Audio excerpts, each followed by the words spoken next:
Hello everybody and welcome back to ChessDiagnostic. Today I'm back in full color and with a mic covered in dog hair, and I'm going to cover how to find forcing positions in practical games. Now this is a game that was played in 2010 between Shane Matthews as white and Pradeep Seegolam. Now white is a 2200 player and black is a 2000 player, and the reason I'm covering this game is because it's a very good representation of the kind of play that most players will see in their games. So this is a position and it's white to move, but we're actually going to start at the beginning of the game. So it starts with e4, c5, and what we're going to look in this game is just how black kind of negates his own activity and how white just basically increases it with no resistance, and we'll see how you end up with these kind of positions that you're the one who kind of has to tell yourself when it's a tactical position. All right, so we see d6, d4, and then takes, and after a couple moves, we see the knight or variation. Now, white goes for bishop to g5, the topical line, and then after e6, f4, black plays queen to b6, and white goes for the poison pawn variation with queen to d2. Now, after the queen takes the pawn on b2, the main idea, there's a lot of theory here, but the main idea is that white lets black take a pawn, but he basically reduces his own activity and puts his queen in danger, and he has to waste some tempos trying to get his queen out of the danger zone. All right, so knight to b3, queen goes to a3, and white just develops without any problems. All right, so black, he does have an advantage here. White plays a little cautiously with king from g to h1. He could have just developed his rook. h6.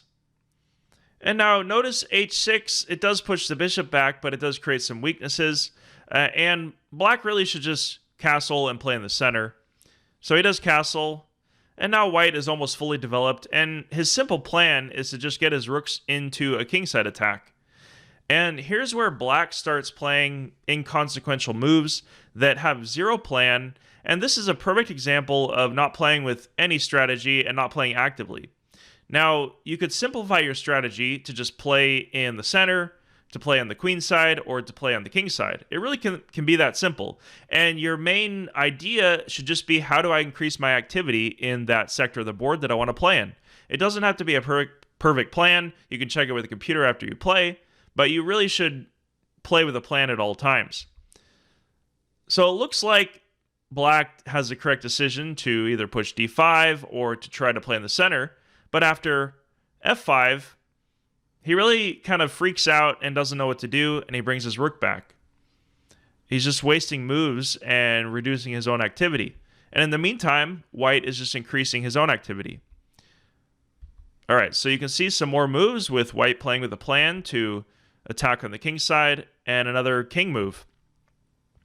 All right, so the rook comes up, and now another rook move. So just from this simple negation of his own activity, white has a plus almost 8 advantage in this position.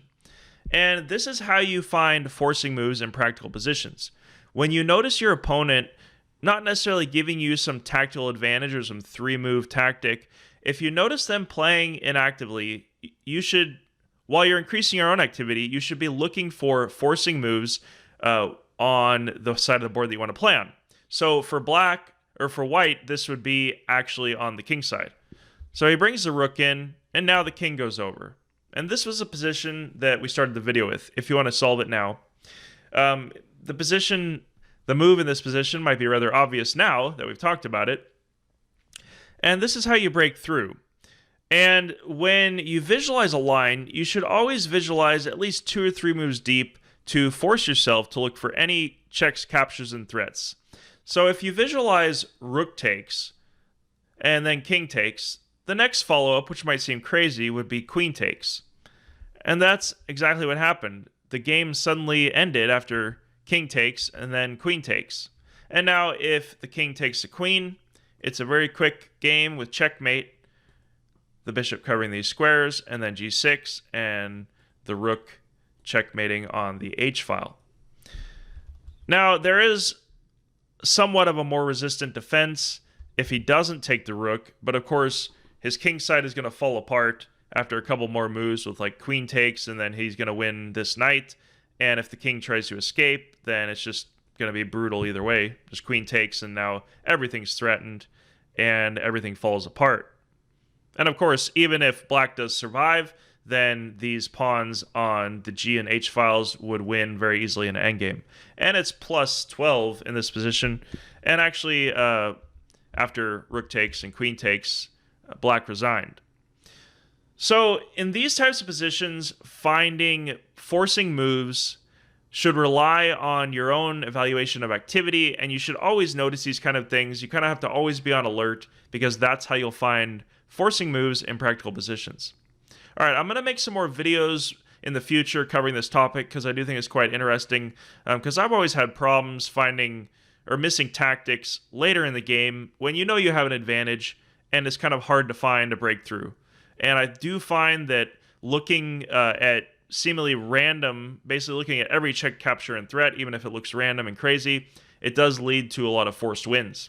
Thanks for sticking around, and I'll see you in the future, hopefully tomorrow. Bye-bye.